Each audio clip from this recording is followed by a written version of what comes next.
Okay, so hello everyone, and thank you so much for joining us today for our Freshers Week Wellness event. We're extremely delighted to have you here today as it's also World Mental Health Day. Our event will now finish at around 5:30 British Summer Time as we have 3 speakers today. Very exciting. Whether you're a new or returning student, we hope the TEDx UCL Wellness Series will be helpful to you as we start the first term of university online. At TEDx UCL, we believe in inspiring change and new ideas by bringing in experienced thought leaders and innovators to speak with you. In the Wellness Series, we are very grateful to be collaborating with some fantastic speakers from a range of backgrounds in the field of mental health. We hope that the ideas and perspectives shared in this series will help you to look after your own and others' mental health as we enter this academic year. So without further ado, we would now like to welcome our first speaker of this series, Rob Stevenson. Rob is an international keynote speaker, campaigner, and consultant who is on a mission to help create happier, healthier, and higher performing workplaces. He experiences bipolar disorder personally. Rob is the CEO of Form, a technology startup helping people to monitor their mental health using a score out of 10 with a mobile app to help friends, family, and colleagues support each other. He is also the co-founder of the social enterprise Inside Out, which aims to eliminate stigma associated with mental health in the workplace, and G24, the world's first global 24-hour mental health summit. Rob will ask you a question that we hear all the time. He will then help you answer it honestly and authentically to change the way you think and act about your mental health. This has the potential to change both your life and the way you support your friends. Rob will share details of his challenges of bipolar disorder and leave you with some tips on caring for your well-being through these challenging times. Please keep your mics and videos turned off and submit any questions through the chat box feature. So over to you, Rob. Thank you so much both for such a wonderful introduction, and I'm delighted to be here for the Freshers Wellness event at UCL. So I'm a mental health campaigner and I'm passionate about inspiring the creation of mentally healthier workplaces and places of study. So I'm going to tell you a little bit about my work and what I do, and bear with me, I'm just going to share a screen to start a presentation, so bear with me while I do that. So one powerful question, one great opportunity, and I'm going to ask you that question in a second. But first of all, I'm going to take you back to when I was a fresher at university, at Birmingham University in 1992. So I'm showing my age there. And picture the scene, it's 7 p.m. on a night like tonight, and I'm in bed. There's some empty chocolate wrappers around.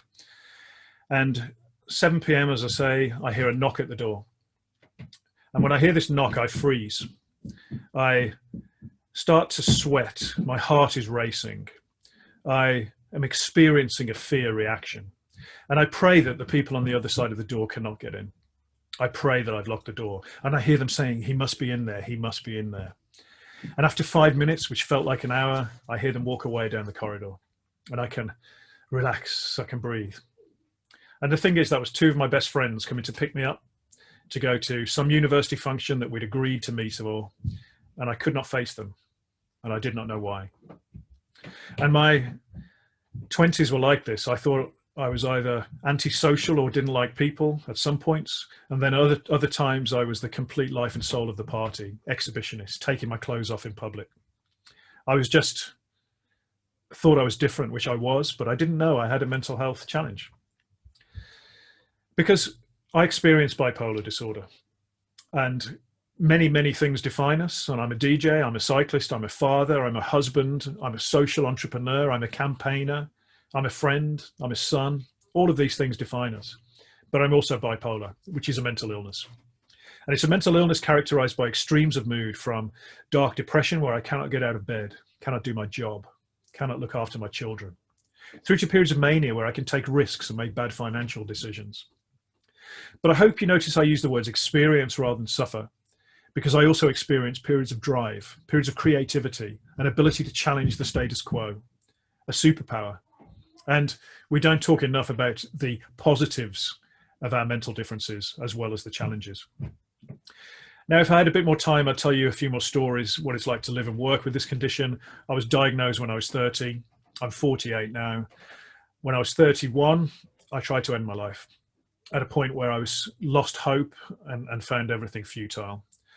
But I learned to, from that very dark time, with the love of close friends and family around me, I learned to manage my condition, but did so very much under the radar because of the stigma of mental ill health. And this is the stigma that we must smash. And I founded a social enterprise where I publish a list of business leaders, workplace leaders who are open about their challenges to enable that to happen. But I'd like to ask you a question, a powerful question. And this question is, how are you? How are you today? And we often move over this question. We don't answer it honestly or authentically. We say, I'm good, I'm fine, I'm okay. And we walk on, and we treat it like a ritual. So I'm going to answer it by telling you how I am. Today, I'm in exceptionally good form. I'm a 9 out of 10. I manage my mental health with a score out of 10 each day. And these are the questions that I ask myself. So how motivated am I? I'm pretty motivated right now. And I'd invite you to reflect on these questions too. What are my perceived energy levels? How simple tasks and decisions feel to me? Right now, they feel pretty easy. I slept really well last night. I haven't been able to exercise as much as I usually do because I'm experiencing the challenges of long COVID. I had the virus, now I have long COVID. But actually, that's been offset by some really interesting and enjoyable time with music. I was dancing around the kitchen with my wife last night, listening to some music, and I've been DJing today, preparing for something I'm doing next week, and that was really uplifting.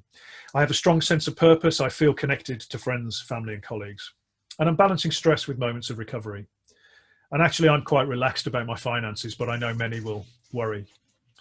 So there's the scale. Just reflect on where you might be on that scale.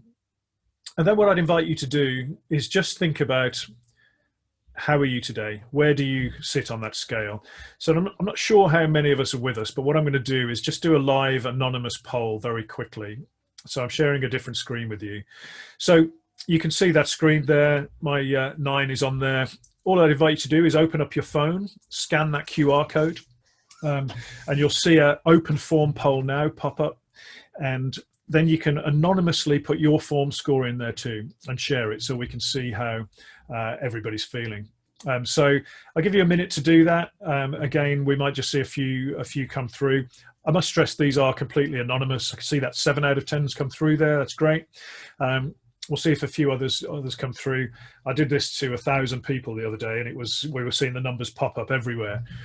But my thoughts is that if you are experiencing a kind of 4 or a 5 out of 10, just reflect on what might be driving that. You know, we're averaging an 8 out of those 2 there. I can see a 6 come in there. Again, just think what's causing that 6.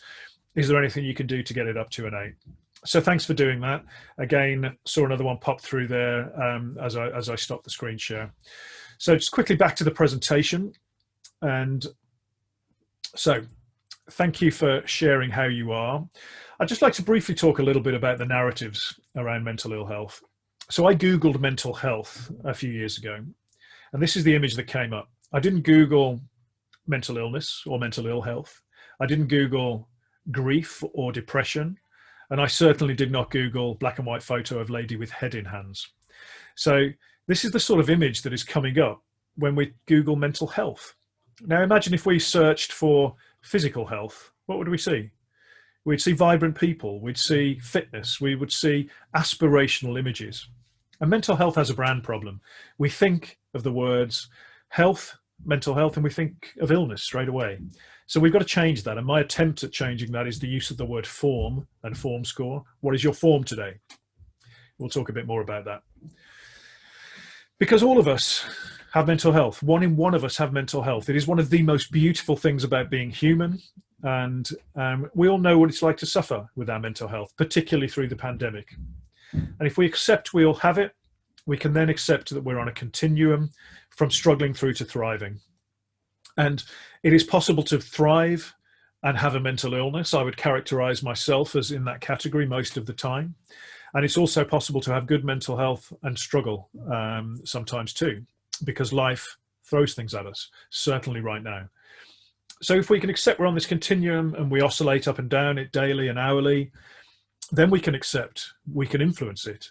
And with that acceptance, it comes a wonderful power to proactively manage our mental well-being. So how can we do that? These are the drivers of form, or the drivers of the pillars of well-being, as I would see them. And do keep any comments or questions coming through on the chat, and I will certainly answer them at the end. So nutrition, what we put into our bodies, is good for our physical health, but it's also good for our mental health.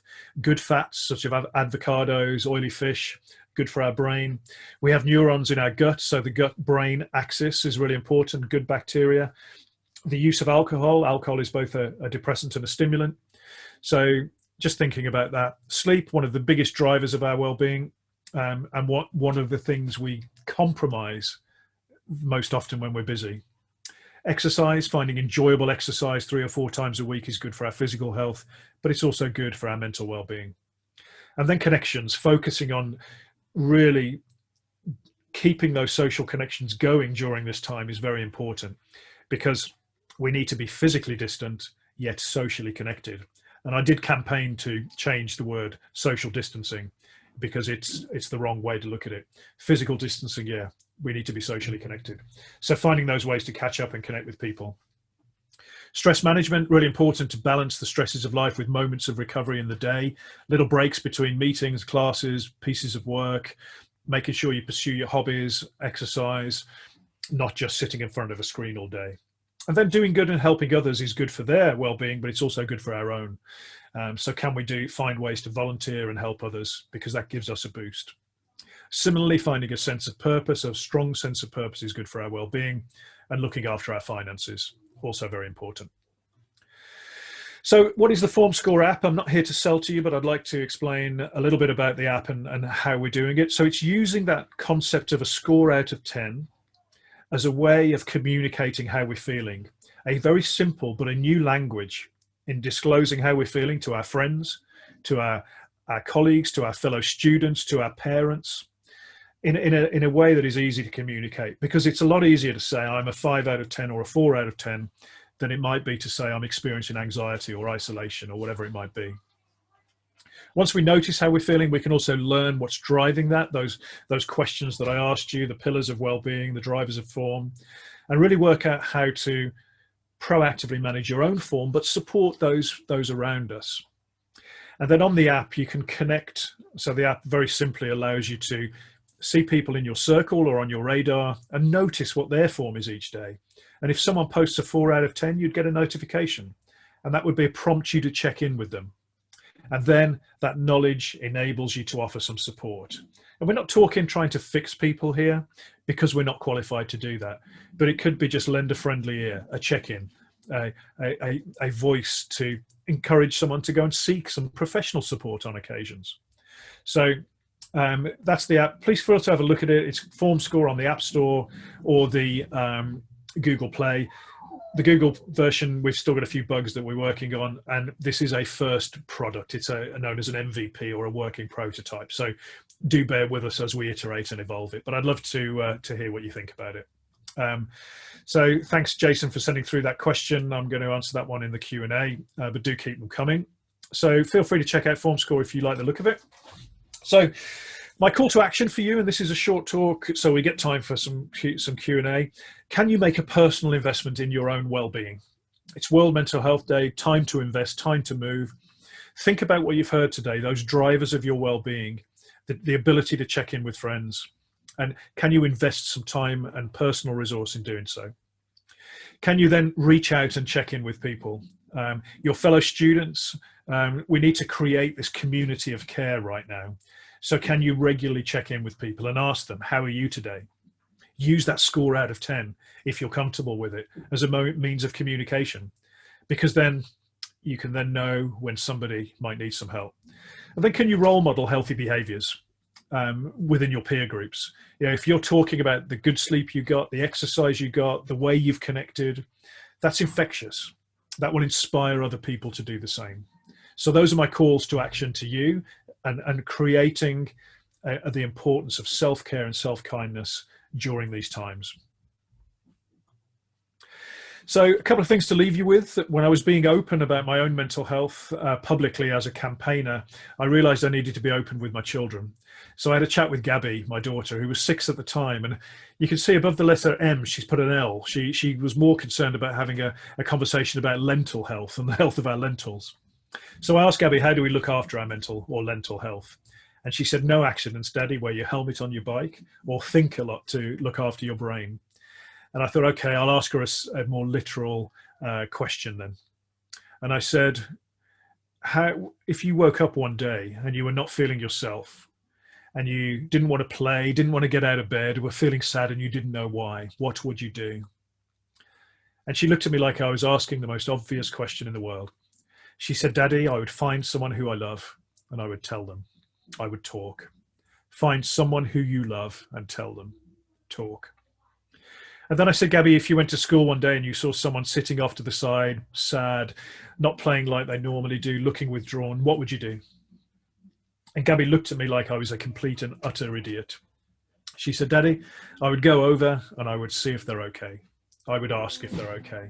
So 2 things we overcomplicate as adults and in society. And do excuse any background noise. I've got lots of children running around this house today. If you're struggling with your own mental health, find someone who you love or trust and talk, because talking is the start of the process to recovery. But if we see our colleagues, our friends, our fellow students who are acting a bit differently, maybe giving you a low form score number, ask if they're okay, because we need to be able to better support each other right now. So I posted this on LinkedIn today. This was my idea for World Mental Health Day. Just be yourself, be kind, be momentful, be here, be in the moment, be purposeful, be human, be connected, and be well. So thank you so much for listening to me today. If you're on LinkedIn and you care to connect with me, I post a lot of content there on LinkedIn. I'm timing this to finish exactly on 15 minutes, and we're going to get into some Q&A. So really an honor to present to you all. So thank you so much. I'm just going to have a look at the questions. So Amelia, I'm going to answer that one from Jason first, and then we'll see if any other ones come through. So Jason asks, what is your relationship with bipolar disorder? Do you think it characterizes you? And how do you position it within your self-identity? Really, really good question. And when I do longer talks, I have the series of slides that show me as a father, as a son, as a husband, as a keynote speaker, as an entrepreneur, as a friend, as being successful, because we're all defined by many things. There are many little I's that make up the big I. No one thing defines us. But the bipolar disorder is a part of me, and it is an important part, because I wouldn't be who I am without those periods of being slightly manic, you know, where it's not destructive, but I'm hyper creative. I can get things done. These 9 out of 10 days that I'm on today, where I'm really creative and I can achieve a lot, I wouldn't want to change. And so Alistair Campbell is a very famous mental health campaigner who I know reasonably well. I've had a conversation with him about this, and we've discussed if someone presented you with a big red button, and I don't know why it's red and big, but it is in my head. And if you could press this big red button and your mental health challenges would disappear and you would be normal, whatever normal means, would you press it? And we had a chat about this, and I concluded that I would not press that big red button, because I would lose this really core part and this beautiful part of who I am, this creativity. And so whilst the suffering bit is not great at times, and the depression when I can't get out of bed, can't do my job, can't look after my children, is really, really hard. But it's a price for me that is worth paying for the other bits. But it is definitely not my sole identity. It is a part of me, alongside being a father, alongside being a campaigner, and all of the other things that we do. But a really great question, Jason, and thank you for asking it. So, Amelia. Thank you. Thanks for that amazing talk and for the questions. I've actually got another question come through. So it can be challenging to know what to say when people are in very difficult places with their mental health. How can we learn what kind of things we should say for people and how we can say it in an effective way. For example, if they do report a very low form score. Yeah, it's a really good question, and I think the stigma of mental ill health often creates a lack of confidence in us as fellow humans to support others. Now, the example I like to use is if a friend said to you, "I've just been diagnosed with cancer," which would be tragic and horrible to hear. What you wouldn't do is think, right, how can I diagnose a course of chemotherapy to my friend? Because you're not qualified to do that. But what you are qualified to be is a friend and a human being. And what you would say is, that is rubbish. That is, I'm so sorry to hear that. Let me give you a hug or a virtual hug. Let's have a cup of tea or a drink. What can I do to help? And how can I be of service to you? You wouldn't say, but we're fearful of saying the wrong thing. So for me, it's having a bit of confidence to say, I'm here to help. I'm here to listen.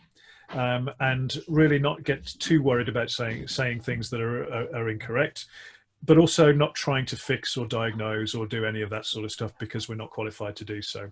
So just saying to them, I'm here for you, I'm here to listen, how can I be of service? That's a really nice way of being there for that person. Okay. So another one, and that's from Eugenia, thank you. Yeah, thank you very much. So, impressed you're involved in tackling stigma. As a student, where can we start if we also want to raise awareness and create positive change with regards to mental health? So you're doing it right now, right here, right now. It's having talks, it's having a regular program of events. It's having conversations with people. It's using things like the form score to break down the barriers and really try to get to understand how people are. It's then putting on a series of events like this where you're talking about sleep, you're talking about exercise, talking about some of the other aspects of well-being. But I think also creating a movement where it's okay to talk about mental ill health, and it's okay to put your hand up and seek some help when we're struggling. And the more people sharing stories, storytelling is really, really important and really effective in this, can be super powerful. But you're doing it, you're on the journey. This is the second one of these, and I'm grateful for you for doing it. And I think getting this message out to more and more people, and getting more and more people thinking about their mental health as a kind of asset, and a beautiful thing that we all have. Yeah, thanks so much for the answer. My pleasure. And a nice comment there from Adrian, who's going to be up next. So thanks for sharing the story. Appreciate you using the experience with bipolar to help others. Yeah, you know what? It's an absolute privilege to use my story to really catalyze change, and that's what we're trying to do. And everybody that shares a story, a fellow campaigner of mine, Jeff McDonald, calls each story a lifeboat. And it's a beautiful image that every story told of mental ill health is a lifeboat that is sent out to the millions of people who are still suffering in silence, and actually might grab onto that lifeboat, and ultimately it can change lives and can save lives. So it is my genuine pleasure to do so. Yeah, thank you so much. Honestly, what you were saying just then about sharing your story, I think it's really important, and I know that it can also be so challenging to do that. So I think seeing as you were saying, seeing someone who's successful talk about having struggled with mental health, I think is really, really important, because when you're struggling with mental health, you can kind of feel like there's no way you could achieve things. So yeah, thank you so much for your talk. It was really insightful. I loved how you talked about overcoming the stigma of mental health, and I hope that this series empowers all of you who are watching to go out and make that change. Hopefully download the app so that you can try and start thinking and reflecting on your own mental health. It's been an absolute pleasure to have you. Thank you. It's been great to be here, and thank you for everyone for investing the time in this and listening to this and thinking about your own mental health and well-being. Really good to be here. Be safe, everyone. Thank you. Thanks, Rob. Okay, thank you so much. So next up, we would like to welcome our second speaker of this series, Dr. Adrian Low. Dr. Low is the president of the Hong Kong Association of Psychology. He is also a chartered psychologist from the British Psychological Society and a coaching psychologist from the International Society of Coaching Psychology. So he has graduated with a Doctor of Clinical and Organizational Psychology, and he also holds a master's degree in education.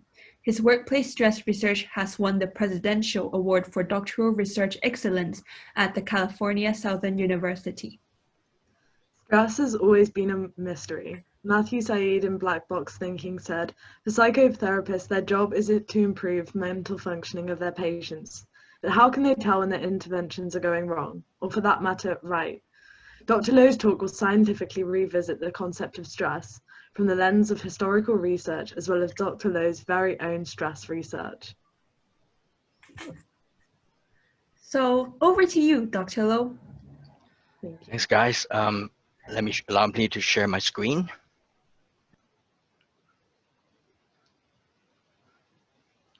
Okay, can you guys see my screen? If yes, can you help me to press 1 in your chat box so that I know that I can begin?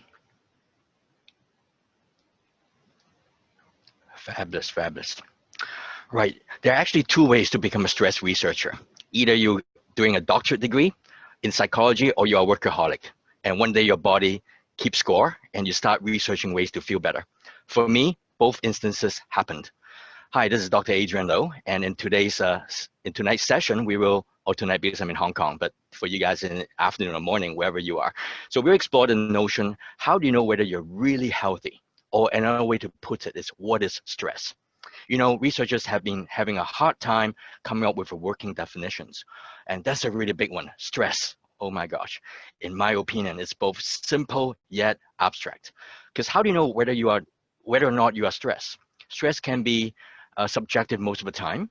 An example is when you have consumed coffee, you may feel very energetic. And some people tell me that they can actually think very fast after they consume coffee. And you would probably deny any hints of stressful sensations, even when the body's internal systems are getting depleted. And the body may be keeping score, yet because it has been stimulated by the effects of coffee, and the body doesn't sound the alarm. Or another example you think of is, why is it that people exercise regularly still maybe gets a heart attack or stroke or some form of critical illnesses? Anyway, I like a working definition of stress like this. And it's a discrepancy between the physiological demands and the inability of the person to cope with such demands. And Hans Selye, and he's the founder of the stress theory, he was able to dramatize, the working definition as the wear and tear of the body. And that was in like 1950s. And you know what? That's actually the beginning of scientific stress measurements, which started off with Hans. So let's take a look at how he rose to fame. You see, Hans is actually a physiologist. Historically and humorously, physiologists love toilet bowls. They are wild about toilet bowls. They would dream about toilet bowls and they love them so much. Toilet bowls teach you everything you need to know about the body as far as physiology is concerned. And here's what happens in the toilet bowl when you take the lid off. Now picture yourself going to the toilet, and after you're done with your business, you flush the toilet and you got a problem. And the problem is a depletion of water. The toilet bowl is dehydrated and it needs to be filled with water. Now, fortunately, you have a source of water, spring water out. You got the pipe there, which secretes the water. So it is doing something that is necessary. It secretes the water, and water is pouring out, and eventually the water level begins to rise, right? It begins to rise. And at this point, there's something in the toilet that senses what the level is. And that's what we call the water in the system. And the flotation device there, which begins to go up. And next thing you have is a critical feature, and it's called the set point. And the set point is the optimal level of water as to how high the water should go before you turn off the source of the water. And before you turn off the secretion of the water.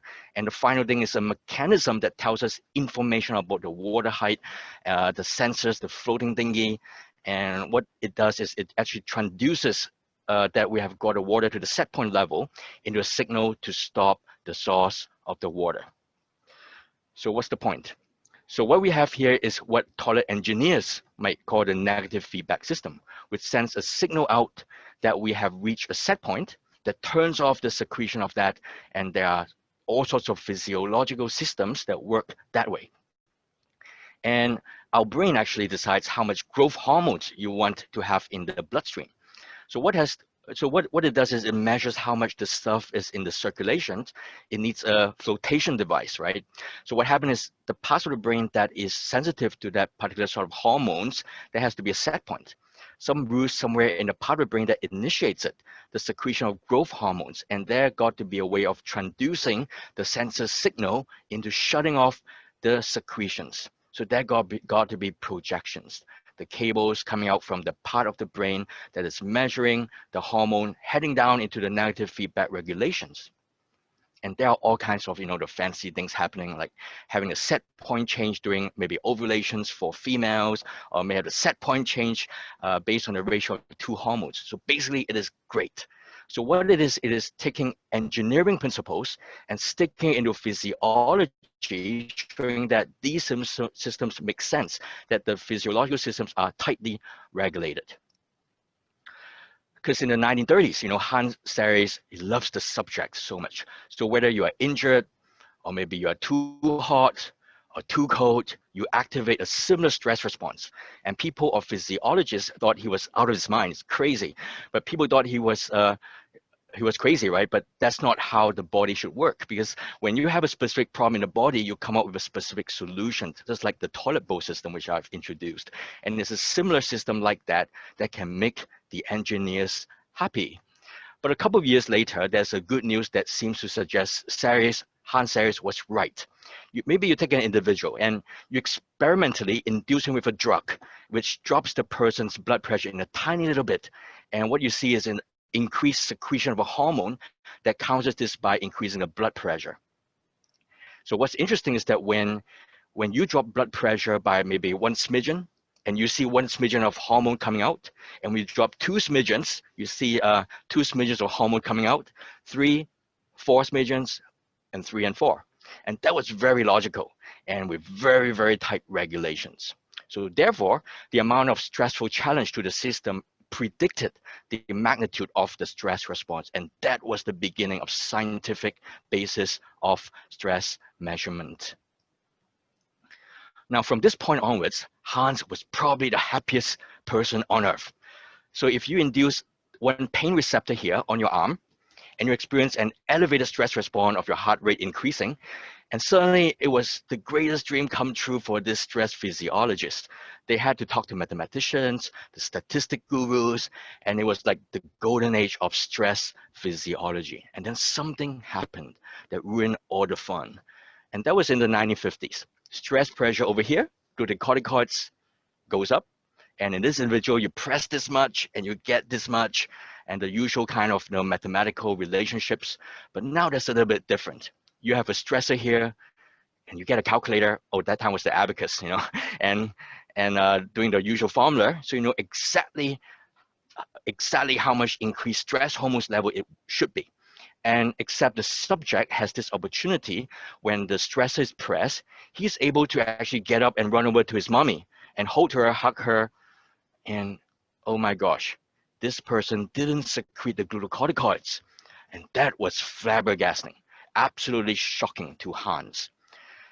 Because initially it was a beautiful theory of tight regulatory, logical, engineered system like the toilet bowl. But now, nothing could have predicted this. It was horrifying. The subject screwed everything up in a stress response just by running over to mommy, and mommy would actually eradicate all the stress responses. So how do we explain this?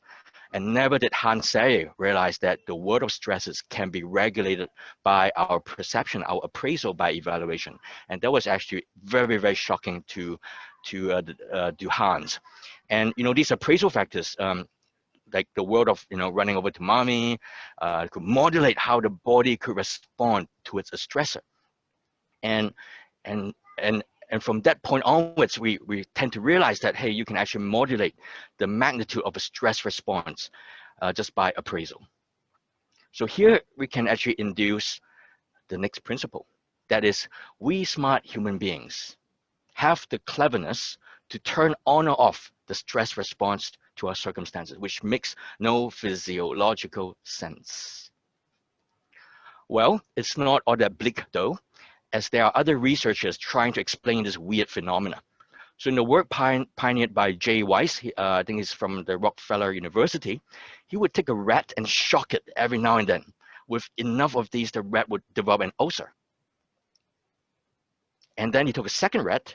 So every time the first rat got a shock, so did the second rat. And with the same intensity, the same duration, everything, except for one critical difference. Every time the second rat got a shock, it was allowed to go over to a bar of wood and gnaw at it with its teeth. And the second rat would not get an ulcer. So actually it had an outlet for the frustration caused by the stressor.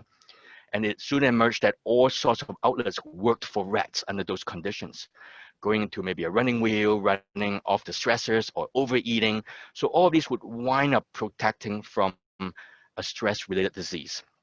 So these are very, very powerful psychological factors that modulate the stress response. So the first one is whether we have an outlet. Now in another experiment on the right side of the image, you can see that if the first rat is allowed after getting the shocks to run over to the other side of the cage and bite the second rat, guess what happens? The rat doing the biting does not get an ulcer. It is carrying out what we call in psychology displacement aggression and into an innocent bystander. And disturbingly, this works very well. So that is why maybe during periods of adversities like coronaviruses, pandemics, rates of family violences go up. So displacing aggression onto innocent bystander is one of the most common and efficacious things that social organisms do to feel less stressed. And also, what's your outlet? So these are some of the things we can draw out from these experiments. Initially we had a scientific measurement of how much of stress that can be inflicted upon our body, which can allow us to formulate the amount of stress the body has to manage. And next we have these outlets that can wipe off the amount of stress inflicted upon our body at random. So different people have different outlets, making it so difficult for stress researchers to unify the theory. Nevertheless, the question for the researcher right now is how much of this so-called stress that is still not managed. And if we visit the definition of stress, now two psychologists in the 1908, Yerkes and Dawson, they postulated that there are two kinds of stress. The first one is unproductive stress, and the second one is productive stress. So unproductive stress would probably include either too high stress or too low stress. And while productive stress is the stress that motivates optimal performance. So with that, it provides a framework how we ought to manage our stress. Now, if this framework is true, that means that we need to take in productive stress and remove the unproductive stress. So what are the things that promote productive stress? So it could be maybe things that we are passionate about, things that we enjoy doing. However, I would argue that productive stress has a time frame. So in other words, productive stress will become unproductive stress if things are not done within a certain period of time. So we hear things like procrastinations, right? Now, from a psychological standpoint, I would define procrastination as the inability to complete tasks during the beneficial stress time frame. You can quote me for that.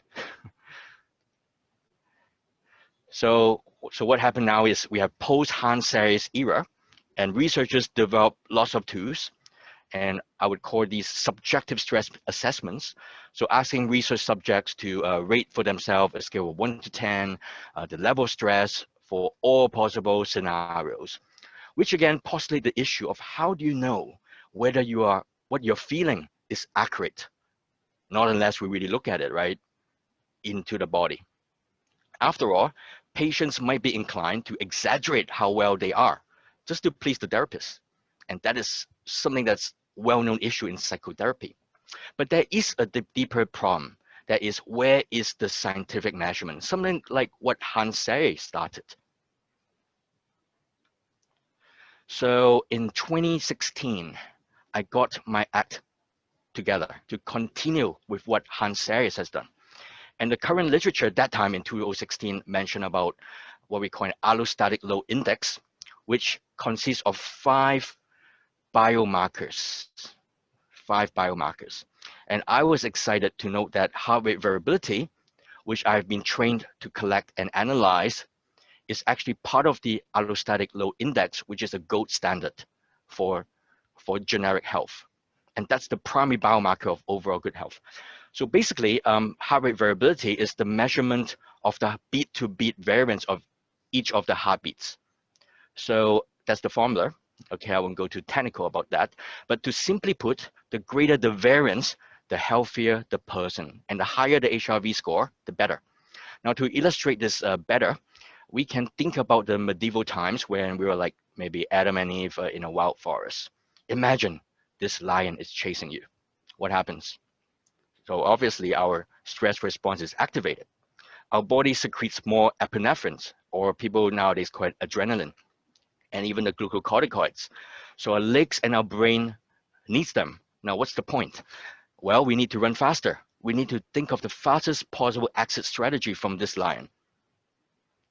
Now, during the process, our body secretes lesser growth hormones, lesser reproductive sex hormones, because these organs doesn't need them. Or maybe our gut doesn't need the oxygen or glucocorticoids. Our ear doesn't need them. Our reproductive system doesn't need them. Now, because these parts of the body intentionally gives up their resources for our survival mode, and hence our sympathetic system is being activated. So we run to a safe environment and our body begins to restore itself. Now in biology, we have learned about homeostasis, where the body naturally helps itself to restore to its appropriate state. And in a similar fashion, our internal system in the body have multiple and complicated homeostatic systems. And the body has the ability to actually reset itself. However, the bigger problem is that when there is a lion constantly chasing us 24/7, and in today's context, these lions could be your boss, your client, your coworker, your partner, your kids, so to speak. And some people are not even aware that there is a lion, or who is the lion, who are the lions, or lions in their lives, right? So therefore, I would postulate that awareness is the first step. Having the awareness is very important. And during my doctoral research, I found that there are at least 8 types of stresses, from physical stresses to task stresses, role stressors from your workplace environment. And sometimes when you are back home, you have to play the caregiver role. And sometimes these roles are so contradictory, and we are so messed up with the different roles that we are playing. And we have social stresses, deadlines, or what I call the dream job stresses.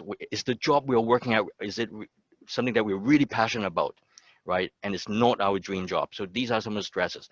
Or trauma, right? Or environmental stresses. So it could be the bad air quality, or maybe change of management, new directors coming into the company, right? And that becomes a stressor as well.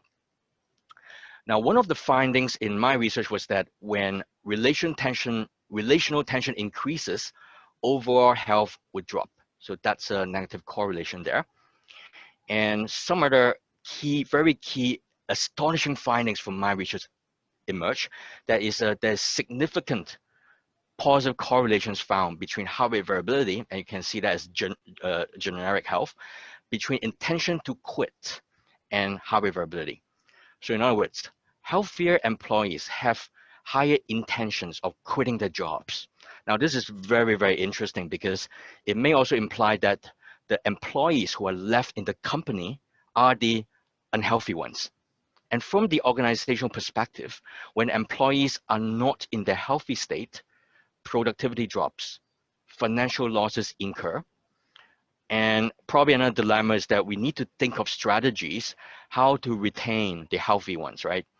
So therefore, I would argue it's twofold. And to simply put, the entire workplace environment ought to transform to foster happy and healthy employees so that it continues to be productive, which leads to be a win-win situation between employees and employers and the clients. So as a conclusion, I'd like to share that I'm currently on a mission to help people to reset their lives, because a human being is like a computer. So we are both the hardware and the software. And sometimes when things cannot be solved via the software, and technicians, they will uninstall and reinstall programs with the hope that the computer can function optimally. And sometimes if the software portion doesn't work, it may be due to a hardware problem, right? And when the hardware, the wires are reconnected to new ones, or the hardwares are being changed, the condition of the computer just becomes appropriate again, right? So in a similar analogy, our brain is like the hardware, while our mind is the software. So how are we maintaining them is very important as well. And if we are able to detect scientifically whether a computer malfunction is due to a software or hardware problem, I am sure that we can do that with our human computer as well. Thank you very much. Pass the time back to Amelia.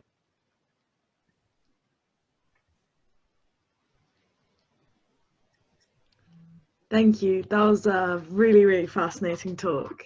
Yeah, I really enjoyed that. Thank you for your talk, Dr. Low. So I think it was really eye-opening, and I loved how you spoke about the science behind stress and how we can start with awareness of our lions to manage stress. So I found the link between health and intention to quit an employee really interesting and great evidence for the importance of mental health in the workplace and in universities. We will now have a few minutes for participants to ask any questions you may have for Dr. Low, so please send them in through the chat box on Zoom or in the comments of our social media stream.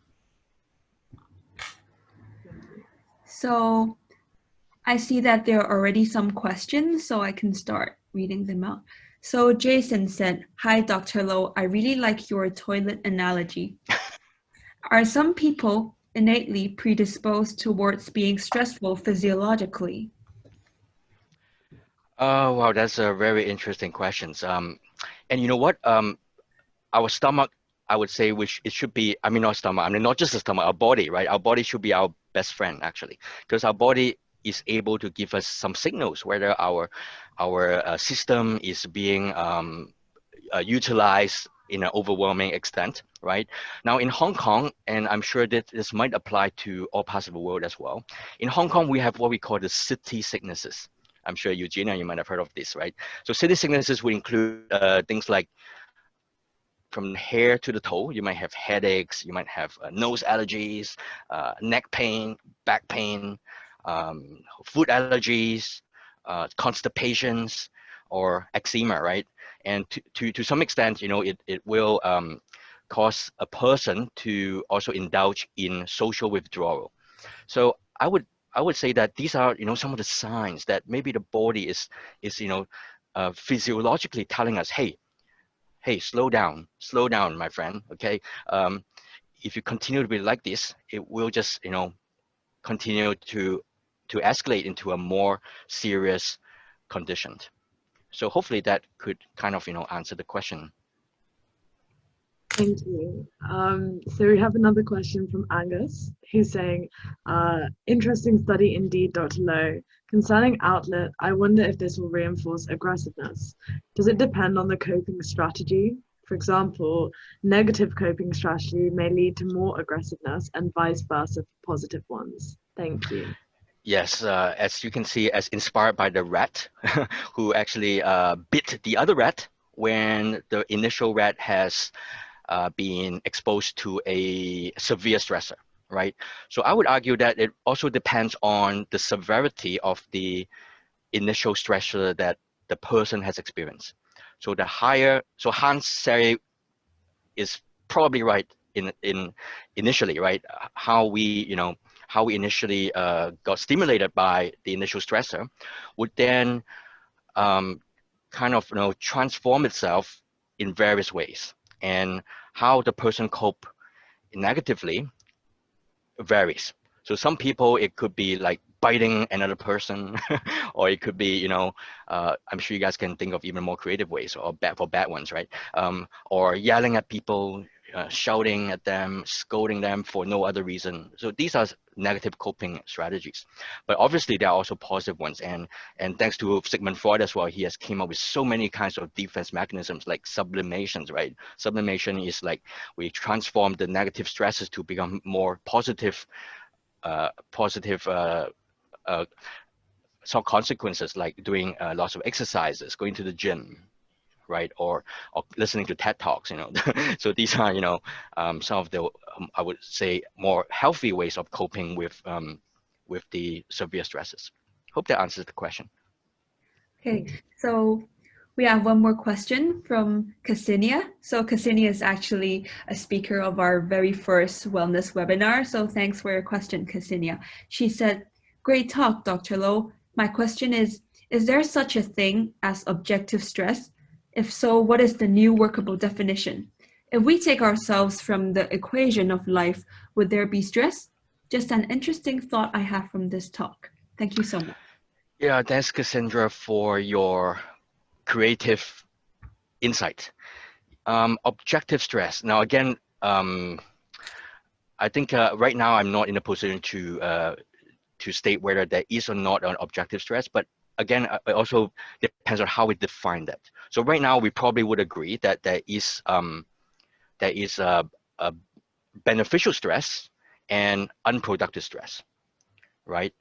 And again, if there is a thing called objective stress, which I'm trying to guess what workable meaning it could be, maybe we could define objective stress as in a combination of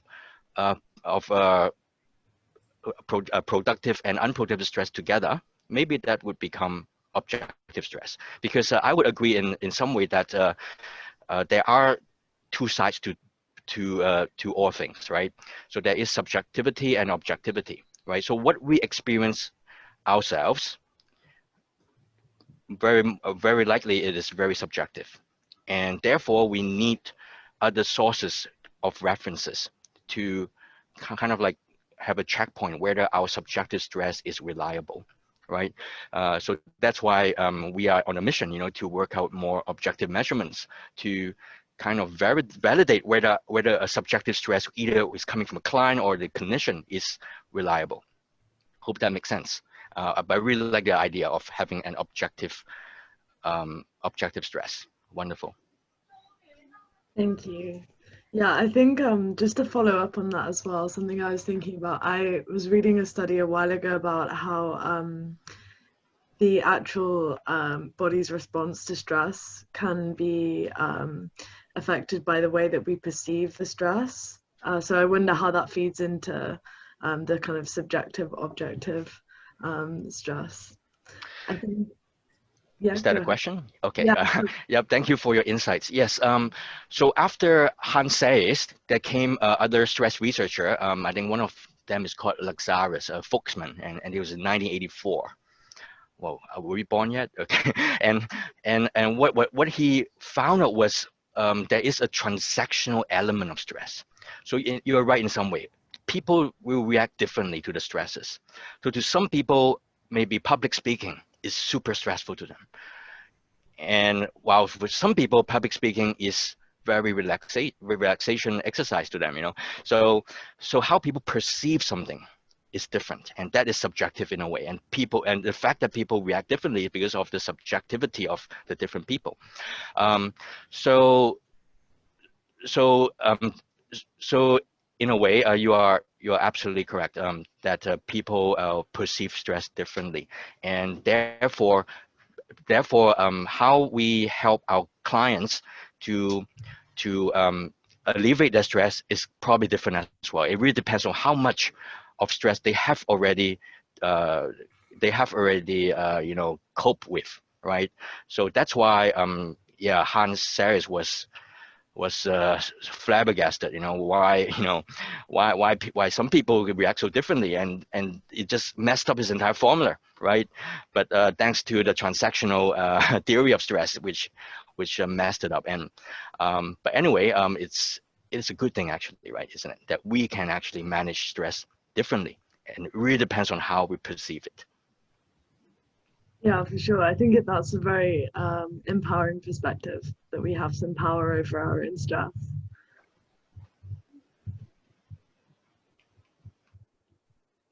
I think we have one final question, right, Eugenia? Mm. Oh, okay. So actually, I was wondering, Dr. Low, after your really detailed and evidence-based presentation, do you have any tips for us on stress management or generally how to look out for ourselves better? Absolutely, absolutely. I think one of the ways is now to realize that we need an outlet whenever we are experiencing some form of stressor. So we can be creative in finding out what our outlets are. So to some people, it may be, speaking with a friend or a best friend who has an open ears or listening ears to the stressed up person, right? Or to some people, they just don't have anyone that can offer a listening ear. So that's why we are paid as psychologists, to listen to other people as an outlet for them, right? So that's one of the ways, using just by talking about the issues that they're facing. That's a really great outlet for stress. Other outlets could be like mindfulness, right? Right now we have the mindfulness movement, and I think Eugenia, you're one of the authors of the mindfulness book, right? And and uh, and through mindfulness meditation, it can also be an outlet for the stresses. And in a way, it also helps us to be non-judgmental about it, because when we are being judgmental about things, the the the the the thinking of the stresses will just keep ruminating, in our brain. And what the research has found, that when we keep thinking about things in a looping way, right, it just aggravates the stress to become even more severe. Thank you. I think there's some really useful takeaways for everyone who's been watching. Due to time constraints, we will now have to wrap up the Q&A. But thank you so much for all your wonderful questions, and you, Dr. Lowe, for your answers. We hope you've all found great value in the talk. And if you are interested, you can read more about his work on his website, dradrianlowe.com, which we'll share after this talk. And you can also connect with him on LinkedIn, which we'll again share after the talk. Okay, so next up, we would like to welcome our third and last speaker of today's series, Ivan Lee. Ivan is a registered clinical psychologist of the KK Women's and Children's Hospital Singapore, and he is passionate to assist people to lead better lives. His passion for helping profession began from a fundamental motive of assisting those who are in need. He is actively involved in providing mental health services and support to organizations of multiple settings, including hospital and community services. Ivan's sharing aims to debunk some of the myths and biases of mental health conditions. Topics such as identifying signs of stresses and ways to manage ourselves will too be covered, as it is important to start taking charge of our mental health, learn how to build mental resilience and manage life's ups and downs, and also recognize when we or our loved ones may need some help from a professional. So now over to you, Ivan, and welcome to the TEDx UCL Wellness Series. Thank you so much for inviting me to be a speaker today. So before I begin, let me just do a screen share. But in the meantime, if you were to hear any cat sounds or cat meowings, just take note that I have two cats around me. They may make some noise here and there, but they are I call it stress relievers. So thank you so much for Rob and as well as Dr. Adrian for sharing, and I think it's really very fruitful, as well as they set a really high expectation of what I should present today. But all in all, I just want to talk about mental health conditions from a clinical as well as from a client standpoint. And I think what Rob and Dr. Adrian is sharing is really, really helpful in understanding what stress is all about, how to measure stress, as well as from like how do we check in with people. And I think those are really, really helpful. The reason why I want to take an understanding from a client standpoint or clinical standpoint is because sometimes not all mental health conditions have the same face to it. I will explain a bit more about that. So before I begin, I just want to ask you guys to really think about this particular question that I have on this slide that I have. Is there a face to mental health condition?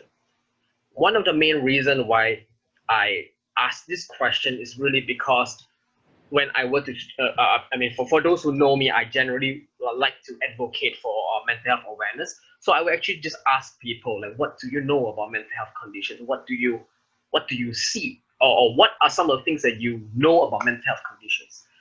Most of the time, those that I know of will be sharing things like someone will be crying, someone is agitated, someone doesn't do things well. Examples and a lot of different type of descriptions. Not that it's wrong, and I don't think there's a right or wrong thing. It could be right. So I'm just wondering, is there a fixed phase, or is it a fixed criteria on what mental health condition is all about? Or is it that all mental health conditions share the same criteria? So let me just move on to the next one. This is something that Prince Harry mentioned, and I think this is something that I want all of you to also just pay attention to it, as well as to also understand that. I really appreciate what UCL TEDx Appreciation Society has done about sharing, about creating this mental health awareness campaign and mental wellness talk. So I'm just going to read out a bit of what he has mentioned. The experience I have had is that once you start talking about experiencing a mental health struggle, you actually will understand that you are a part of a big club. In short, all of us actually has mental health, regardless who you are, regardless of socioeconomic status, your how rich you are, or which background you're from, doesn't really matter. If you have physical health, my argument will be you have mental health as well. Simple as that. So it's about understanding that mental health is not always about disorder. It's not always about problems or issues. It's just that different people, different individuals have different stresses, has different how should I call it? Has different pretty much different stresses. Yes. So as per what Dr. Aaron mentioned just now, we all perceive stress very, very differently, and this is very common. We all have different experiences. We have different understanding about what is going on with us, and it is okay if you were to have a certain stress symptoms as well. But my point is, how do we know that when it gets overboard, when it gets more serious, or when it gets to the point that we need to seek, whether it's professional help or we need to seek a certain support? This is one of the common pictures that I would usually show to my clients, or even their parents, or whoever stakeholders is involved in the case. So if I were to show a picture like this, I would like to ask all of you to think about it. What do you see from this picture? It could be like some of the most common response that I've got would be someone is crying, someone looks sad, someone looks disappointed, devastating, all sorts of different descriptions, right? Then my next question would be, is this how all mental health conditions look like? The one that we describe usually will be closer to depression, to anxiety, or, sorry, my cat just jumped over my screen, or any form of mood disorders, or rather I would say mood disturbance. I wouldn't really go for disorders yet, because it really depends whether or not you meet a certain criteria. For those who are more interested, we actually base it on two different, lack of better term, will be two different Bibles that psychologists or psychiatrists would use. First one would be DSM-5, the most recent one, Diagnostic Statistics Manual. The second one will be ICD-10 or 11, if I'm not wrong. So it depends on which profession you're from, but ultimately we have a certain criteria. But moving on to understanding mental health awareness from client standpoint, or even from the public standpoint, because not all of us have access to DSM-5 or ICD-10 or 11.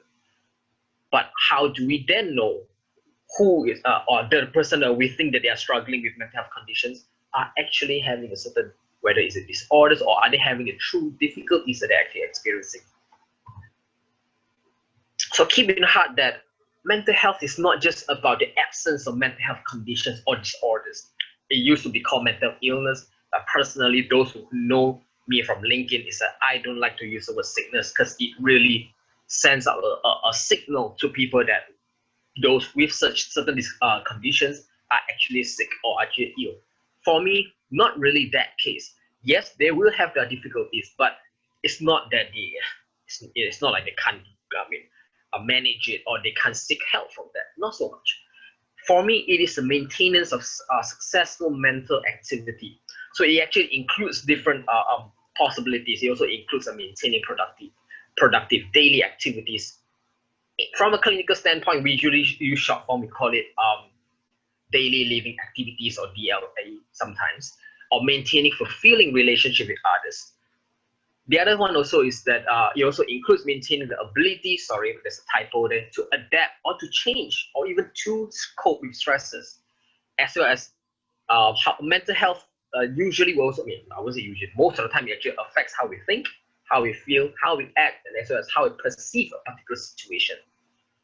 All in all, mental health is actually very important at every stage of our life, whether you are a child or adolescent or even adult or even in the geriatric population. It is really that important. So I want you to just pay attention to this particular statement that I have here. Sometimes it is very tough to avoid feeling stressed, and the pressure actually can build up in many areas of our life. If let's say I'm talking to students, it can be really different stresses as compared to adults. But ultimately, stress, as what Dr. Edwin just now mentioned, and I think that's something really remarkable that he mentioned just now, stress is very subjective. I like to use this analogy when I speak to my any client that I've seen, is that for a child, let's say at the age of 5, and they're holding a lollipop, something they really like a lot. Most kids that like lollipops anyway. If you were to snatch their lollipop away from their hands, what do you think would happen to that particular child? If we are speaking from an adult or someone who is older standpoint, we'll be thinking that, well, it's just a lollipop. All we need to do is just buy him or her back a lollipop, and things will be fine. But let's see that from that particular kid point of view, the standpoint.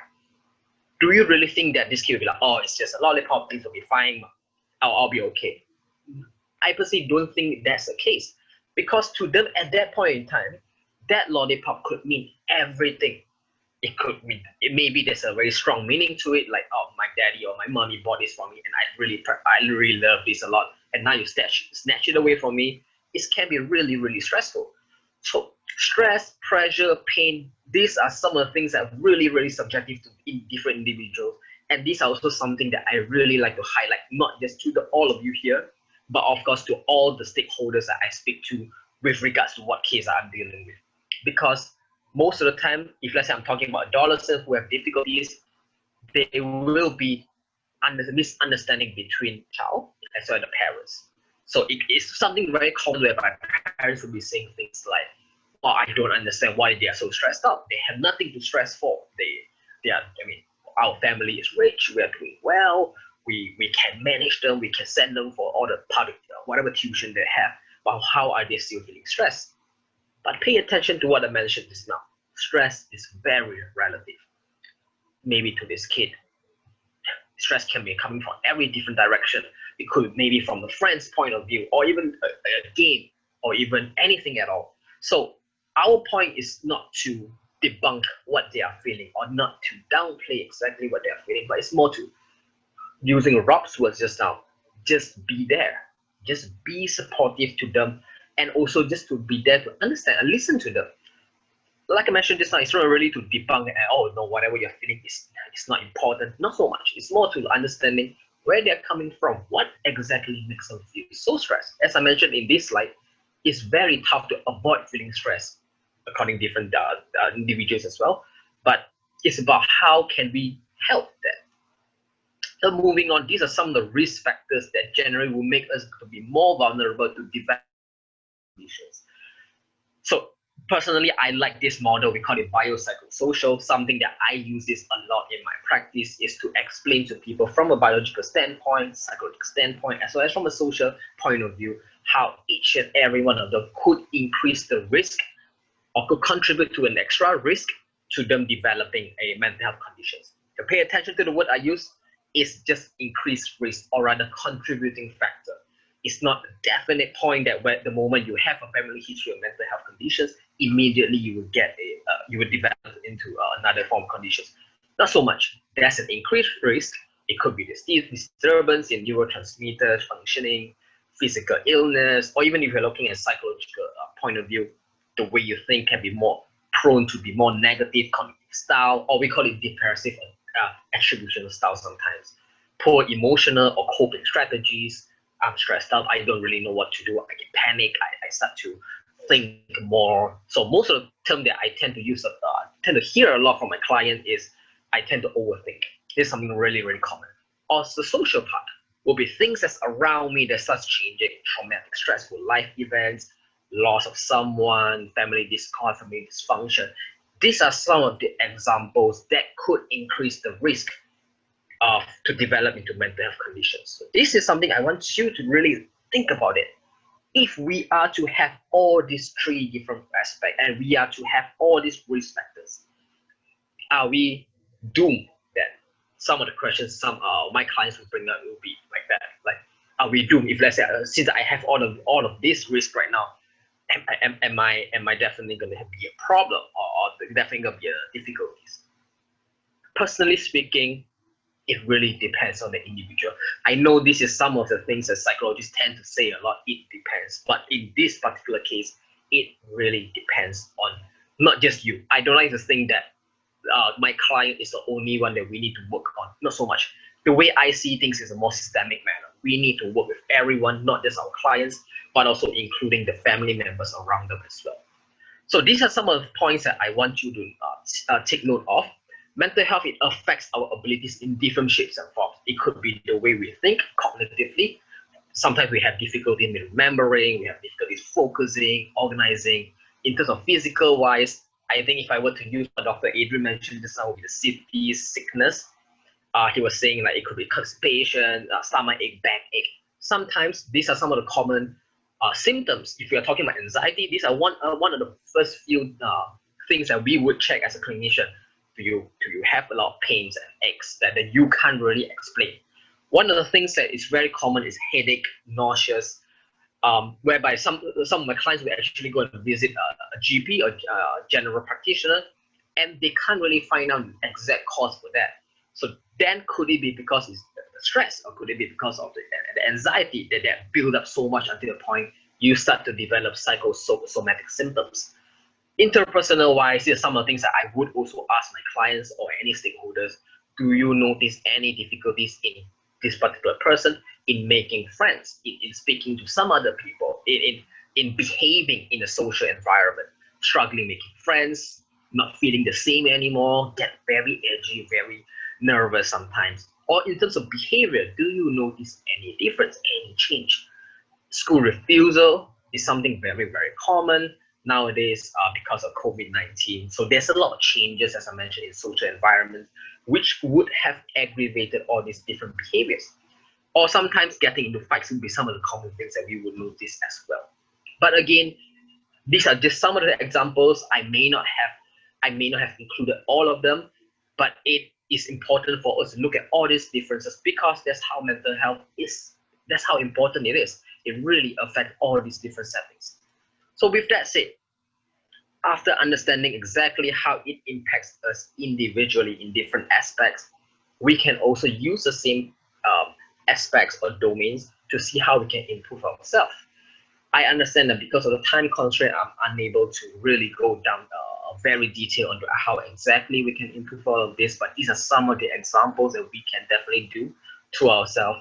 Personally, if I were to relate to what Dr. Adrian mentioned about the perception, about the way we perceive situation, in most of the time in our therapy, in our sessions, we have something we call cognitive behavioral therapy, which we work to reframe or restructure some of the thought processes. The way we see things will eventually affect how we react, as well as affect how we respond to a particular situation as well. Building an OASIS is something very common nowadays.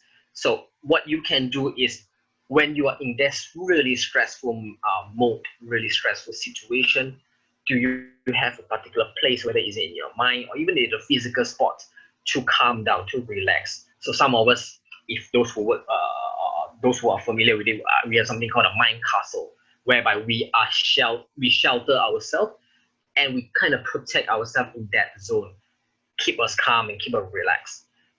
Physical, some of the things that we can also do as well, because as much as we are having thoughts and stresses which are really, really overwhelming, we can still do a little bit of something else physically to see if we can get ourselves to be more relaxed. Ultimately, brain, mind, and body are heavily connected.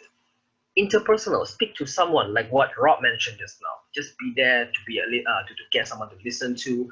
And of course, if let's say things get really serious and you find that maybe friends, families are not capable in helping you to sort that through, seek for professional help. It's really about raising hand. It's really about raising hand and say that I have these difficulties, but I am not afraid to seek help. Ultimately, behavioral side, we still need to take care of ourselves. To all of you here today, I want you to really take good care of yourself, not just about mentally, but also physically. In this current situation, COVID-19, in this pandemic, it can be very, very stressful, whether or not you take it. Personally, for me, speaking on Zoom seems fine, but then all day I need to pretty much just sit down because to be honest, I'm not on my table, I'm just sitting on the floor. Sitting on the floor, talking to my clients back to back, sometimes can be really stressful to my lower part of body because I'm sitting down all the time, right? So I start to feel numb and everything. So I really need to do something to stay calm and I've got to stay relaxed and not feeling numb all the time. But that's just me. Going back to you, do something. If let's say you can't do something about it, it's perfectly fine. Do seek help as and when necessary. So I'll just call it a day. I just want to end this talk with one last message, is that mental health conditions does not just affect on the individual level. It does not discriminate based on our age, race, status, or even background. It affects the entire system and it affects you and me. One of the main reasons why I was so tempted to, I actually spoke to Eugenia about it, is that I want to pick today to give a talk is because today is actually World Mental Health Day. Personally, speaking from my personal and professional experiences, the moment we take the first step to speak about mental health, as per what Prince Harry has mentioned in my very first slide, we will realize that we are actually not alone in this journey. At the very beginning, it usually can be really, really scary to not know what lies ahead before we open ourselves and speak about our experiences. But do know that this is a community. We are part of this community, and this journey usually isn't alone. So to all of you, I would like to end this talk by saying Happy World Mental Health Day, or should I say every day is and should be World Mental Health Day. Thank you so much. Thank you. Wow. Thank you so much, Evan, for a wonderful presentation on the face of mental health. Your talk was really, really helpful in opening up the way that we think about mental health. And I think changing our perspective on mental health can be so helpful in encouraging people who don't feel comfortable to talk about those difficulties, to having those conversations that the previous two speakers have mentioned as that outlet. And thank you for also emphasizing the importance of the subjectivity of mental health experiences. I think that's a really important and helpful perspective as we approach conversations on the topic of mental health, just understanding that everyone has a different subjective experience of it. I think now we'll go to Q&A. Yeah, so we'll now have a few minutes for Q&A, and please submit your questions through the chat box or social media stream comments. So I actually submitted a question. So I definitely agree that most of us associate depression and anxiety when we think about the term mental health. And yeah, that shouldn't be the case because there are a wide range of mental illnesses. And I was thinking, as a clinical psychologist yourself, what types of stress do you experience at work besides the physical stress you mentioned? And do you sometimes feel like the type of assessments or interventions you do are quite homogeneous and not individually tailored enough to the patients? I mean, this is a really fantastic question. So I think as clinical psychologists, or rather I should say as any mental health professionals, we do have our stresses as well, whether it's physical or it's a cognitive or psychologically. It is very common. The way I kind of explain this in a way that I take our job as clinician as a sponge. We take in a lot of water, our clients share with us about their difficulties, we take in a lot of stuff. But at a certain point, we have to squeeze all this water out. We have to let it out because we can't function well as a sponge when we just keep taking water. There's a certain limit that we can take. Whether is it on a daily basis, whether is it on a monthly basis, it really depends. So one of the stresses that I personally find that can be quite common as a clinical psychologist is definitely the emotional baggages that we will have to bear from what our clients have shared. When it really doesn't matter what disorders or what conditions they share or what symptoms that they speak with us about. But all in all these things they will start taking, eventually it will impact us in any form of ways. So one of the things that I personally think is rather common, especially for those who first started out in this field, I just want to assure all of you that this is something very, very common. You will definitely feel one of the things we call compassion fatigue is something very common, but it's about being aware of these difficulties or this fatigue that you have.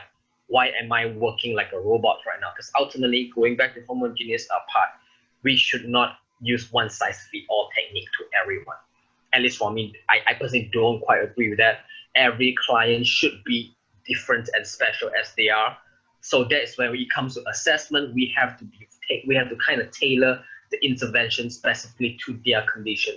So we should not just because I am in this modality, I'm in this technique, I use it for all my clients, regardless of their age, regardless of their background, I just use it all. It may work, yes, I'm not saying it's not, but personally, I don't quite gear to it because I personally think that it should be tailored and should be fitting to their condition, their difficulties at the point in time.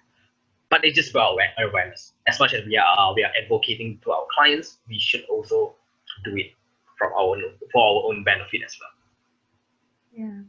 Thank you so much for your answer. I also agree that any forms of therapy or assessment or intervention, they should be tailored to the individual because it's something very subjective and it's not like some physical illness that symptoms are so standardized. So thanks for your answer.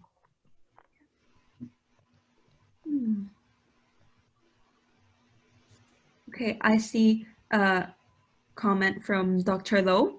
He said that your presentation complements so well with mine in terms of the intervention. In fact, it's a great combination of the three speakers.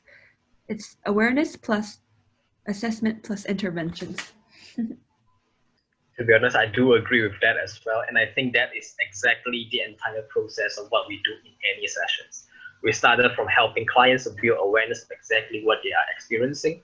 It could be by asking questions like, oh, how do you know this? Like some of the difficulties that you have, how do you know? If I were to be there next to you, what would I be seeing? So it's just not about their own subjective interpretation, as well as we have to get something quite objective as well. Would I be able to see a change in you? Whether would your teachers or would any of your colleagues will be able to see the differences in you? After building their awareness of their own difficulties, we move on to assessment. So it could be using different skills, it could be using different criteria from different diagnosis statistics manual or any form like that.